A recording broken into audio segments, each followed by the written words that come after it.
Hi guys, it's Dave. I was still working on the intro. Also, finding so this is blog or video or me talking to the camera or diary entry or whatever it is. I don't even know. I haven't really thought about what I'm even really doing. I just made a promise to myself to do a daily entry and upload it to YouTube, and not to obsess about the quality of the content or if it's good or bad. And in a way, it's easier, or it's refreshing, or it's expected that it's going to start off not good, and I'm not going to know what I'm doing. I'm going to feel uncomfortable and shy and awkward, and that it's not going to be natural to speak to the camera and to do a daily entry. But maybe if I keep doing it, who knows?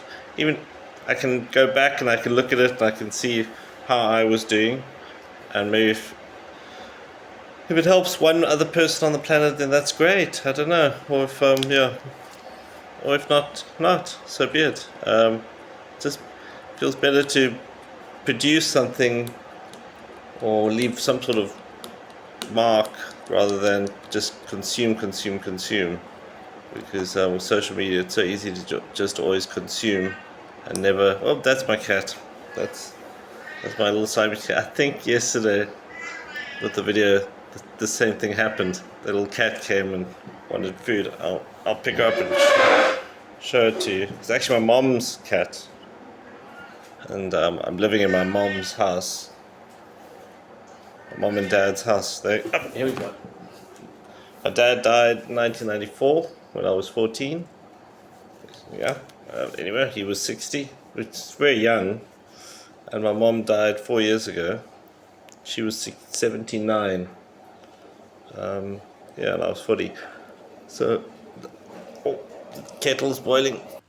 Yeah, so that's my mom's little old set, a Siamese cross. She's a tiny little cat. You can see how little she is. Little cat. Not the nicest or friendliest of cats. She was a rescue. So my mom rescued her. Well, I don't know if it was my mom the rescued her, but my mom adopted her. And she's always had a bad attitude, this cat. And she's been very feral. I don't know if you know what feral cats are like. But hisses and aggressive. But she actually also likes to cuddle. I don't know. She likes to be held and cuddled. So that's quite nice for a feral cat. And she's adopted me since my mom died, and I've adopted her. But she eats a lot for a tiny cat. But I do love animals. I've got lots of animals. Great. Okay, so back. Now the cat can leave me alone. If she makes a fuss now, I'm gonna just kick her out, because she doesn't eat. She refuses to eat dry food or pellets. She only wants to eat the wet food, which is expensive. And then she eats too much, and she leaves. If I feed her too much, she leaves half of it in the bowl, and then still whines and moans and complains. Is there a downlight that's broken or missing? Oh gosh, I must get up there. We do have squirrels in the roof. It's a very old house, 120-year-old house. I'm going to still take a video of the outside of the house and not so much the inside. I don't think I really want people to see the inside of my house. That doesn't make sense, but I'll show the outside, and maybe I'll have, not maybe, I've got lots of projects to fix the house, because the house is quite beat up and run down, and it does require a lot of maintenance. My mom was elderly and frail, had dementia, and she didn't maintain the house at the end. And I don't have millions of rands in the bank to pay for teams of gardeners and cleaning people and landscapers and swimming pool people and etc. to maintain. But I do have a plumbing company and some staff, and I am physically strong and healthy and young enough that I can do 99% of the work. I must just motivate myself to do it. And maybe if it becomes a bit of a project, and I do before and after or during or whatever, then yeah, it might actually incentivize me to do the work. So let's see. No, I don't want to make any promises. What I've found is normally I'm quite a positive. I'll just talk about recently or currently or at the moment what I'm going through. I'm normally a very mentally strong, positive person. I am, yeah, mentally strong, positive person. And when I'm having a hard time, I generally am healthier or stronger or more functional and able to, motivate myself and push through and be responsible and brave. And yeah, I guess it helps being 45 years old. I'll be 45 in, is the 7th, is it? 6th or 7th? I think it's the 6th or 7th, probably the 7th. The power's back on. As you can see, there's electricity. So the power was off. So I lost track of... almost lost today, but at least my guys went out and did work. So some money will probably at some point come in, but I now have to send out the invoice and quotes today. Pretty much so. Yeah, just feeling worried about the future, scared. A lot of sad feelings. I don't know if it's to do with my age, my midlife crisis, or just life in general is tough. And I want to be able to earn enough money to support my family, to be a good provider, to make sure my kids have everything they need, and that they can pay for water, electricity, and lights. And I'll start explaining in these videos how I survive, what I do to survive, all the projects I do, all the ideas, how I make my money. And maybe that could be helpful for other people, I don't know, about how to run a small business and how plumbing works, and also how I do Airbnb, how I make money doing that. But anyway, so being in a bad headspace and feeling a lot of sad feelings, a lot of scared feelings, a lot of anxiety, worry. I've tended to, and not wanting to face people or see people or go out. So a little bit of social phobia coming in and low energy levels. I find that I will isolate or maybe want to go lie down on my own, play white noise, and avoid being around people. But when I'm doing that, then the negative self-talk and the anxiety and the worries and I think that's what. So YouTube is a very good tool for self-help and for advice and for information and knowledge.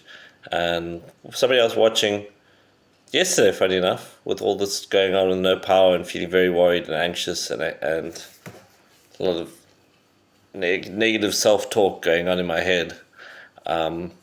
This person was saying on YouTube that if you lie down and you're not feeling tired and sleepy, and you're just lying in bed, obsessing, worrying, thinking, then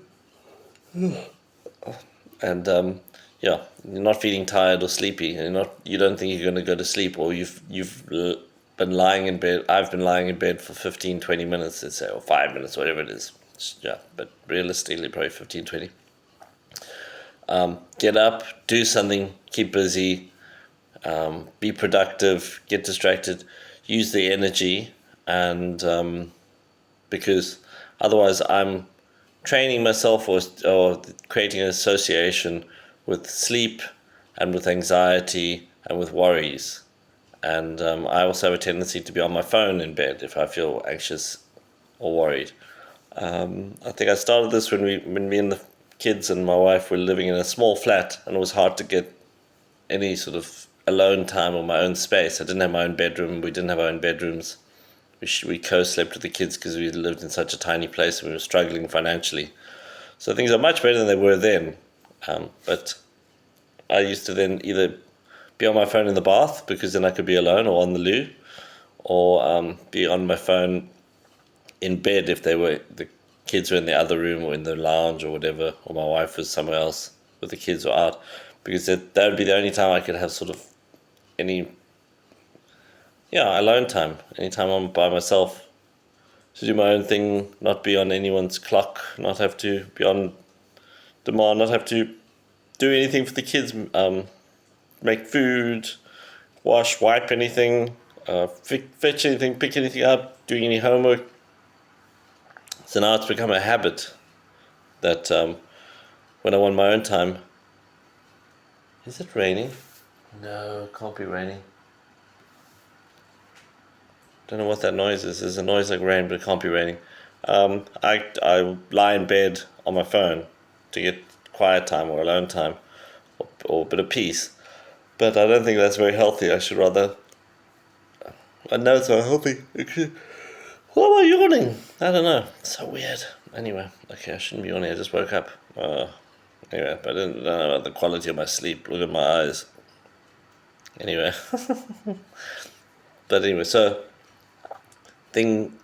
what I'm working on right now is when I'm lying in bed and feeling anxious, I'm going to start getting up and doing something. Maybe go sit in the office, because there's always work that I need to do in the office. There's chasing after debtors, there's sending invoices, there's creating quotes, there's reading emails, there's writing reports, there's following up on different things, there's doing payroll, there's SARS, there's contacting the accountants, a million things.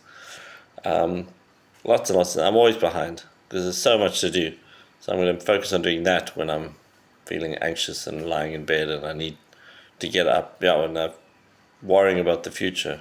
It's horrible anyway. It's kak, as they say in South Africa. It's kak to lie in bed, feeling anxious and worried, and watching the clock. And then I set an alarm, and then the alarm goes off, and I'm like, oh God, I just wasted an hour of my life, and I should have been productive. Why didn't I?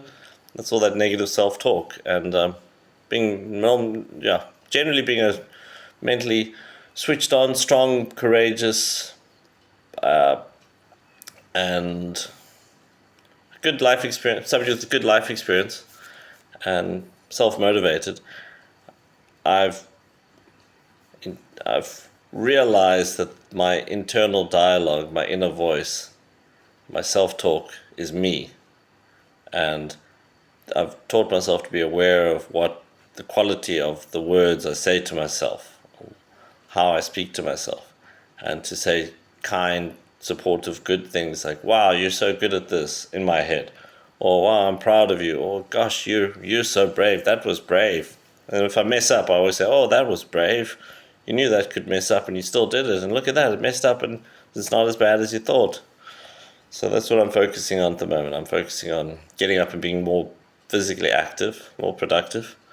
Maybe I'm going to watch one or two Jordan B. Peterson videos here and there, because he's very good at motivating me. I find him very motivating, Jordan B. Peterson. So that's my goal. Less time in bed, because that just makes me more depressed, more sad, more anxious, and feel worse. And then I can't overcome the negative self-talk.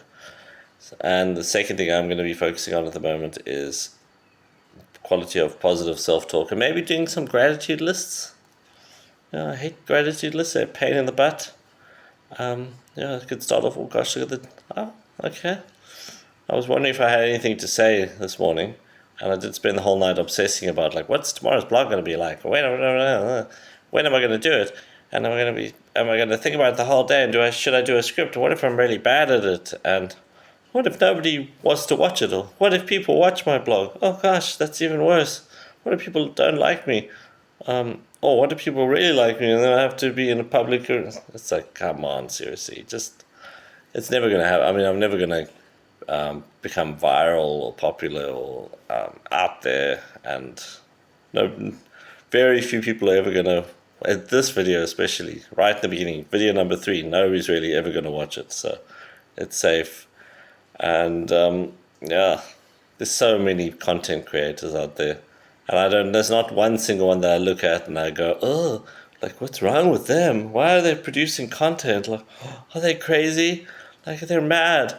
I just think, gosh, that person is courageous and brave, and that's quite fun, and it's interesting to find out a little bit about that human being, and like, wow, they've got that for posterity. So if they die, their family can go back and watch videos where they talk a little bit about themselves. And when would we ever have that opportunity in the past? That's if YouTube is, I'm sure YouTube will still be around. And the other thing, it's kind of like any investing. The sooner you start, the greater the gains you reap. Yeah. So, and it's all about starting. So we deal with rag. There's my wife. Okay, she's back. Okay. Anyway, I'll stop talking now. Cheers, guys. Have a good day. Bye.